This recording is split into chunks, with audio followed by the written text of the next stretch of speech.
Aujourd'hui, nous avons eu une vidéo avec une monsieur qui a joué du piano. C'est la musique qui nous a harmonisés. Et pendant le temps que nous voyons, que nous entendons la musique, on a pu voir comment il jouait du piano. Et de cette façon, en regardant, en sentant, en entendant, nous avons pu être avec lui, avec ses sentiments à lui. Et nous avons pu voir et sentir que quelque chose en lui, elle a sorti de lui et qu'il nous offrait ces cadeaux-là. Il nous enveloppait avec la musique qui jouait à l'intérieur de lui-même. Et de cette façon, nous allons réfléchir au sujet d'aujourd'hui, que c'est les fruits de l'esprit. C'est une phrase qui était écrite dans une lettre il y a 2000 ans avant, pour un groupe de personnes qui aujourd'hui s'est relocalisé au nord de la Turquie, en Macédonie, dans cette région. En pensant à un fruit qui un arbre donne pour le monde, cet arbre, et il lui offre quelque chose qu'il a en lui, que ce soit une pomme, une poire, une orange, un fruit de lui-même. L'arbre, il lui offre pour les animaux, pour les hommes, peut-être, c'est ça, et pour la propre terre, pour nourrir les oiseaux, pour nourrir les bêtes, et pour nourrir la terre, mais aussi pour les personnes. Les fruits d'une plante, c'est un cadeau, c'est un bijou, quelque chose de très précieux. Et les plantes sont très généreuses. Et elles offrent l'acidité dans le fruit, l'acidité dans le citron, ou le sucre dans une pomme, dans une poire, ou dans les feuilles qui font des thés qui guérissent. En pensant au fruit qui est donné par la plante, le fruit est la propre plante, plus tout ce qu'elle a de meilleur en elle qu'elle offre aux gens.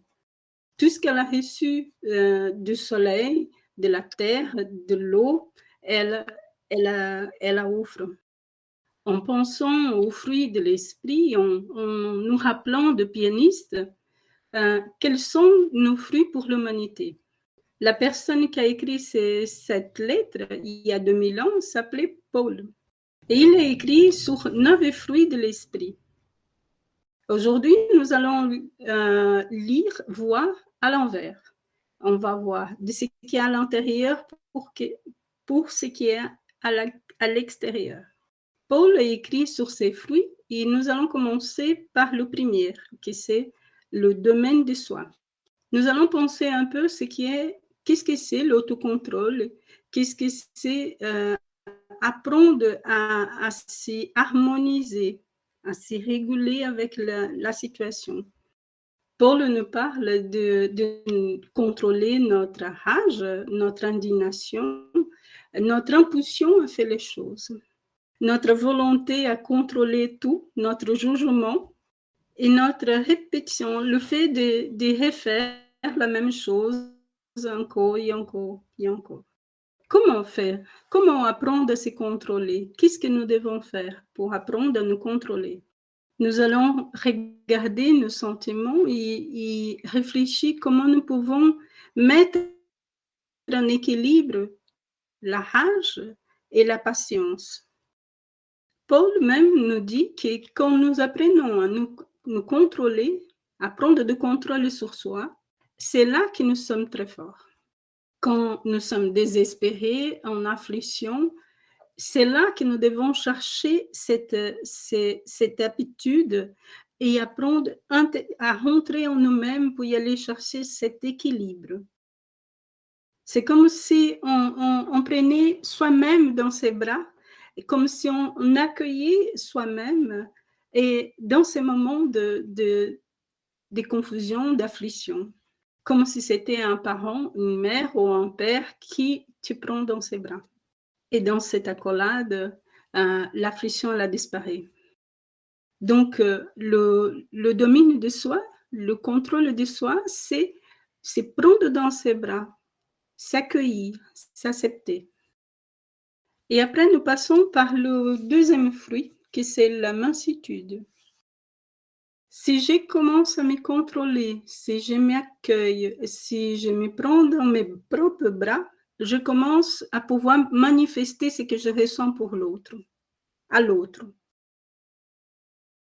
Et ce que je donne aux autres avec ces sentiments d'accueil de soi, ça sera beaucoup plus suave, ça sera beaucoup plus douce.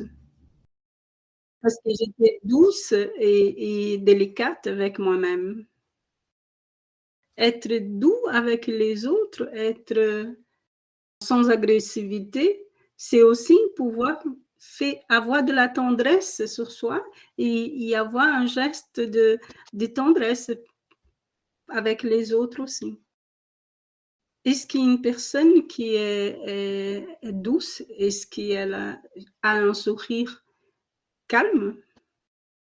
Encore un autre morceau de ces fruits, c'est on va développer la fidélité, l'authenticité. Combien tu as la confiance en toi-même. Être fidèle, c'est être constant.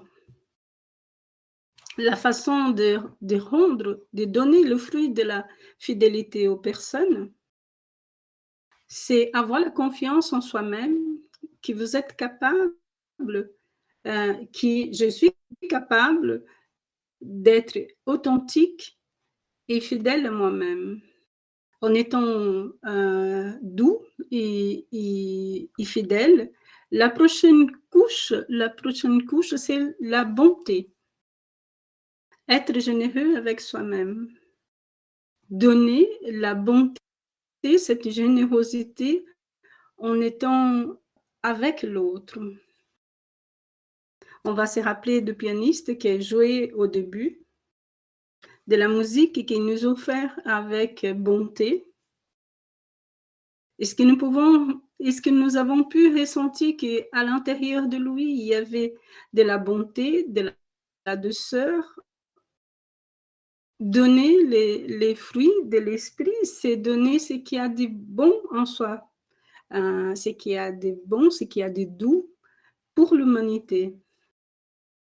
Parce que comme c'est d'abord en moi, parce que je suis l'esprit, et alors c'est donner ces fruits, c'est naturel, c'est normal de rendre aux autres, de partager avec les personnes.